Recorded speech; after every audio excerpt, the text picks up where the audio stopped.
gorgeous Thursday in September. God knows what the date is. I think it's 20 something. 18th was last Saturday, so 19th, 23rd, is it? Something like that anyway. So anyway, from Weetwood Ales. It's a Cheshire cat. It's a blonde ale. I got it from both Morrison's in Nottingham when it was there by mistake, but I also got it from Morrison's at Blackpool when I was at Blackpool Pleasure Beach. That was a great time. So we'll pour it out and then we'll discuss. It's a 4%. It's a blonde ale. So a little bit of smoke on the nose for those people who've got a fascination with smoke. I only brand haven't, so you know. I have watched the odd beer review where they waft it round it. Look at this smoke, and I'm like, yeah. Where's the beer review? So yeah. So as usual, it's the usual raggy pour. Hey, raggy. Can't help it. Never been good at pouring. It is what it is. There we go. We can just see it on the camera.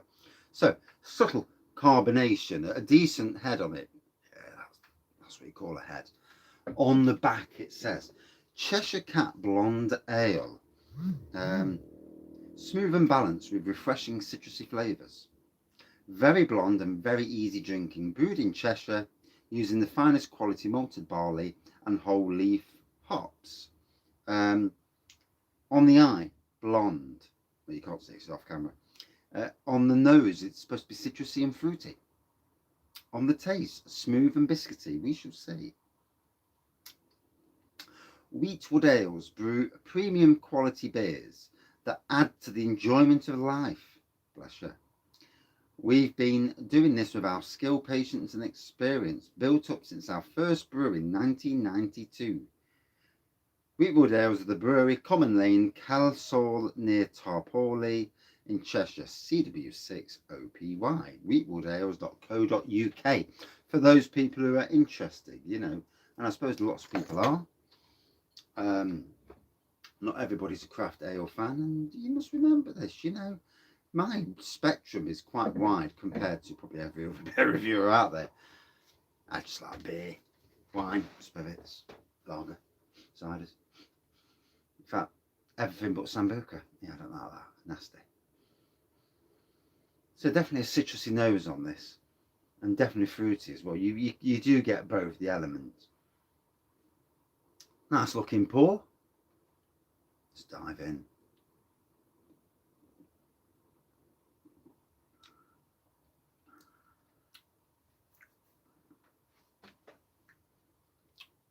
Malty for me. There is a biscuity element, now come to think of it, but biscuity is always a struggle for me. Don't know what it is. There's certain things you get, and it's down to taste buds, down to personal. Oh, it's on the camera. I keep thinking there's something black here, and it's actually on the camera. It's just here on the camera. Do my nutting.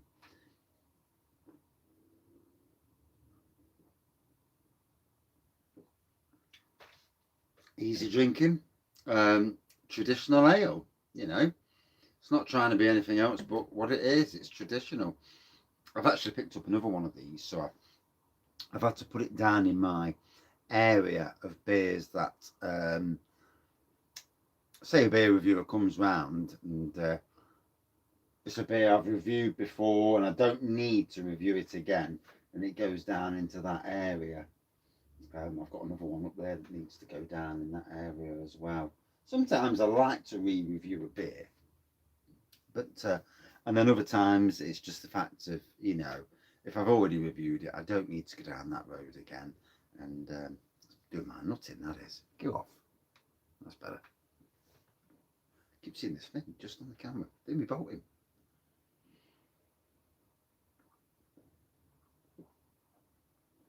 So got to go out driving in a bit, so keep, you know, minimum ABV 4%. Doesn't go to your head or anything. Very sessionable.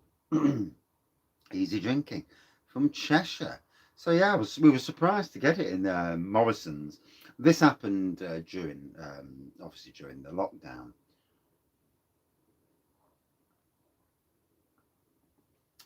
went in one day and there was a load of beers in there that should not have been in that Morrison. And like I say, it's because they were getting delivered to the wrong Morrisons. So there was all put on a 4 for 6, which I suppose is the price they would have been if there was up in, like, you know, in Blackpool when we went to Blackpool. And yeah, it's nice to have beers from around the country. This is what beer reviewing for me. This is what brought me into beer reviewing. It's that thing of tasting new beers. Not just about getting steaming, you know, and getting back to that is the thing. Having a good laugh, good talk, doing live reviews if I can, and when I do live reviews, I'm actually going to save certain beers. I'm actually going to save some of the beer for the wife because I want to see her and see her reaction to those beers. I've got 3 big beers coming up. I've got to just check with her tonight, make sure she's okay with me doing a live review, and if it is, I'll StreamYard it so that you'll see. I need to take some 4 photos pretty quick before I go out. Well, 2 at least. And yeah, just so we're all happy and all good. And I don't get too drunk, obviously, you know.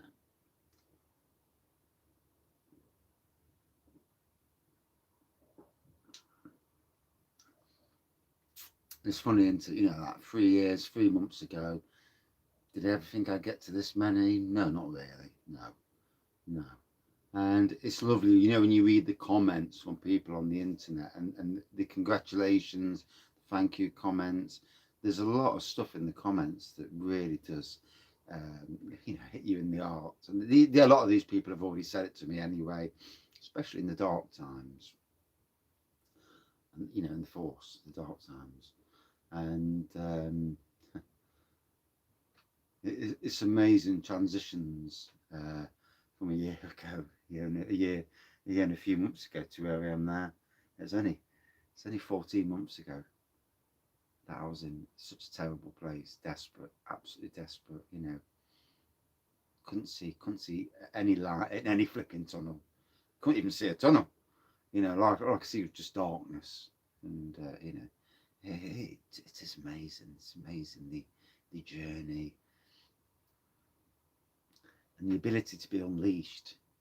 It's all I ever really wanted in life, really, was to be unleashed. Just let, you know, the job's difficult that I've got. You know, don't get me wrong, it is difficult. It's difficult staying on top of 2 sites and then trying to do the project side of things as well. But because of my experience, I know what to put first. I know what I can hold off in work. And the ability to run with it has been brilliant. And you know, having good members of staff around you. There's always, obviously, there's always going to be issues somewhere along the line. You know, nothing's ever 100% down the course, but it seems a great, you know, it's going well.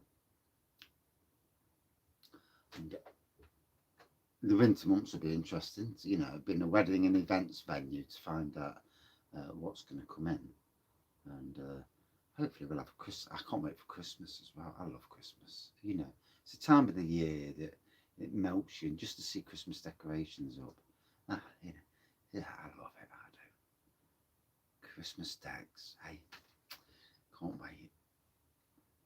I love opening Christmas presents myself. I'm as big a kid as the kids are, but I love seeing the look on people's faces. So it's about giving for me, and the look. As long as they're all right, I don't care what I get, as long as they're all right, and that's where it matters.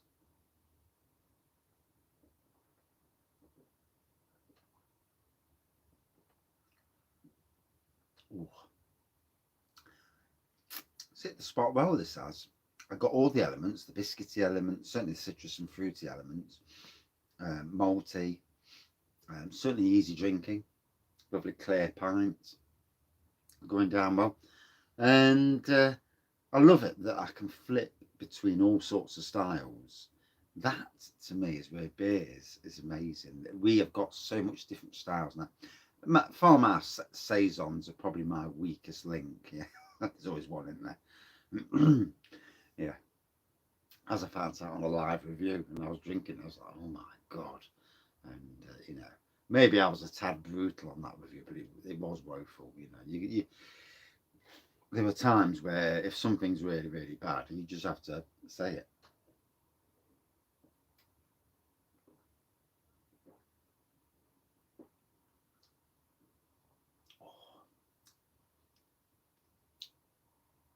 Oh, that's really nice. I've enjoyed that.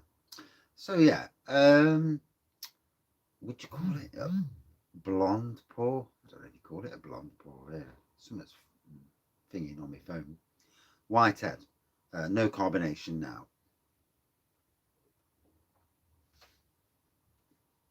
For me, a very nice traditional blonde ale. Like I said, I got all the elements. Easy drinking. Yeah, decent enough. Out of 5. For me, a good 3.8 out of 5. And that's it for this beer review. Thank you all for watching, commenting, liking, subscribing, and cheers everyone. We have got a great community. Cheers.